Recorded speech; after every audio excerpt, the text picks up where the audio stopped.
လွယ်လွယ်ကူကူလေးကိုအတူတူထုံကြရအောင်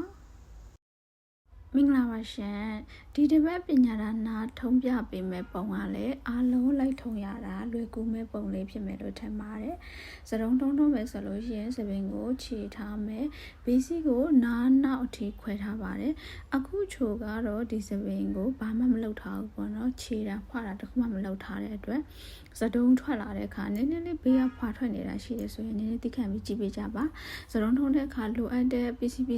သုံးမှစတုံးကရုပ်ထွက်လာတယ်အခုကနမူနာလေးထုံးပြတာဖြစ်တဲ့အတွက်နည်းနည်းဖွာနေတာပေါ့နော်ကောင်းလေးထပ်မလျှော်ချင်တာဖြစ်တဲ့အတွက်မသုံးတော့တာဖြစ်ပါတယ်နောက်ကကိုထိတ်ဖောင်းပြီးတော့အခုလိုလေးဘေးကိုဘယ်ညာအဝိုင်းလေးတင်လိုက်တာဖြစ်ပါတယ်ဒါလေးတွေကတော့အခြေခံပေါ့နော်ပြီးတော့နောက်ချမ်းကိုအခုပြထားသလိုမျိုးပဲကျစ်ဆန်မီ3ချောင်းကျစ်လေးကျစ်ပါမယ်ဒီနေရာမှာကိုကကျစ်ဆန်မီ3ချောင်းကျစ်မဟုတ်ဘဲနဲ့တန်ကြိုးကျစ်9ရိုးကျစ်အဲ့လိုမျိုးမတူတဲ့ပုံစံလေးတွေအစုံကျစ်လို့ရတယ်တကယ်လို့ကိုယ့်ရဲ့အိတ်တွေကစပင်းနည်းနည်းပိုထူပြီးတော့မှရှည်လေးရှည်တယ်ဆိုလို့ရှိရင်တော့တန်ကြိုးလေးကျစ်လိုက်ပါအဲ့ဒီဒါကပိုးလာတယ်ပေါ့နော်အလုံးကလည်းအကျိုးပုံစံအလုံးဖြစ်တဲ့အတွက်စတုံးပြင်ဆင်တဲ့အခါပို့ပြီးတော့မှရုပ်ထွက်လာတယ်အခုကကျတော့စပင်ကတိတ်မရှိဘူးအဲ့ဒါကြောင့်မလို့ရိုးရိုးကျစ်ဆန်မီလေးပဲကျစ်လိုက်တာဖြစ်ပါတယ်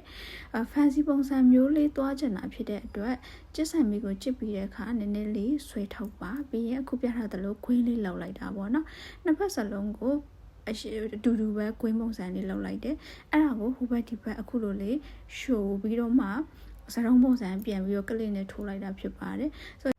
ပန်းကတော့ချိုးစီမရောင်းတဲ့တင်နန်းလေးဖွင့်တဲ့ဒီဟာလေးကိုပန်းပြပေးထားတာဖြစ်ပါတယ်စတုံးမိတ်ကတင်နန်းရောပန်းစရိုးတင်နန်းရောရှိတာဖြစ်တဲ့အတွက်စုံစမ်းမြင်လို့ရပါတယ်အားလုံးပဲဆုံးထိကြည့်ပြီလို့ကျေးဇူးအများကြီးတင်ပါတယ်ရှင်နောက်ထပ်ဗီဒီယိုမှာပြန်ဆုံပါမယ်ရှင်ဒီနေ့လူငယ်ဆန်တဲ့စတုံးပုံလေးကိုပညာရဏအနေနဲ့ထုံပြပြီးသွားမှာဖြစ်ပါတယ်။ဝါလေးကျွတ်ပြီးဆိုတော့ပွဲတွေအများကြီးရောက်လာတော့မယ်။ပွဲတွေမှာလက်တွေ့ထုံလို့ရမယ့်ပုံလေးဖြစ်မယ်လို့ထင်ပါတယ်။အရင်ဆုံးဘေးစီးခွဲထားတယ်တကယ်တော့စတုံးထုံးမယ်ဆိုလို့ရှိရင်စပင်ကိုခြေထားဖွာထားမယ်ပေါင်နာလေးတွေထည့်ချင်တယ်ဆိုရင်လည်းထည့်ထားမယ်အဲ့ဒါမှပဲစတုံးထုံးရတာရုပ်ထွက်ပိုလှတယ်ပေါ့နော်အခုချို့ရဲ့စတုံးမော်တဲ့အပြိုကြီးက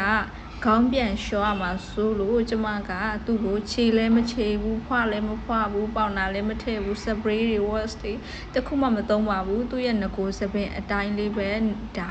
ထုံးနည်းကိုနမူနာအနေနဲ့ပဲပြတာဖြစ်တဲ့အတွက်ဘာမှမလုပ်တော့ဘူးပေါ့နော်ဒီတိုင်းလေးပဲထုံကြအောင်အရင်ဆုံးကကျစ်ဆန်မီအပေါ်ကျစ်လေးကိုကျစ်ပါတယ်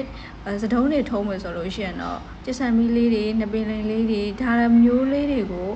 အစုံတက်ထားလို့ရှိရင် fancy တွေထုံးတဲ့အခါမှာလွယ်လင့်တကူလိုက်ထုံရတာလွယ်ပါတယ်အခုဆိုလို့ရှိရင်လည်း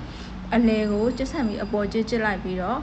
ဘေးကိုကြတော့နှစ်ပင်လိန်လေးလိန်လိုက်တာပေါ့နော်ဒီနေရာမှာတော့သူကခြေထောက်ဖွာတာမရှိတာဖြစ်တဲ့အတွက်စပင်ကြောကနည်းနည်းလေးချောချောကြီးဖြစ်နေထုံးရတာတော့အဆင်ပြေပါတယ်ရုပ်ထွက်ကတော့နည်းနည်းလေးကတ်နေတာပေါ့နော်ဘာမှအပူချောင်းတွေလည်းမသုံးထားတဲ့ခါကျတော့လေဒါပေမဲ့ဒီလိုစတုံးတွေကအခုလိုအယောင်ဆိုးထားတဲ့သူတွေကာလာလေးတွေထည့်ထားတဲ့စပင်မျိုးတွေဆိုလို့ရှိရင်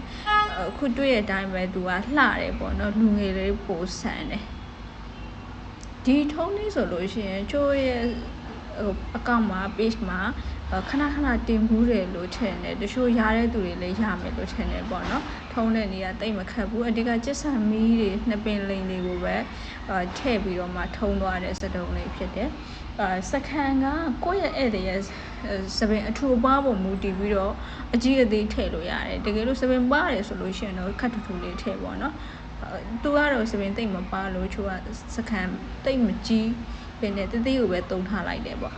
သူ့မှာအကောက်လေးတွင်ထားတာရှိတော့အဲ့အတိုင်းလေးကိုပဲစတုံးပုံစံလေးပုံဖော်လိုက်တာဖြစ်ပါတယ်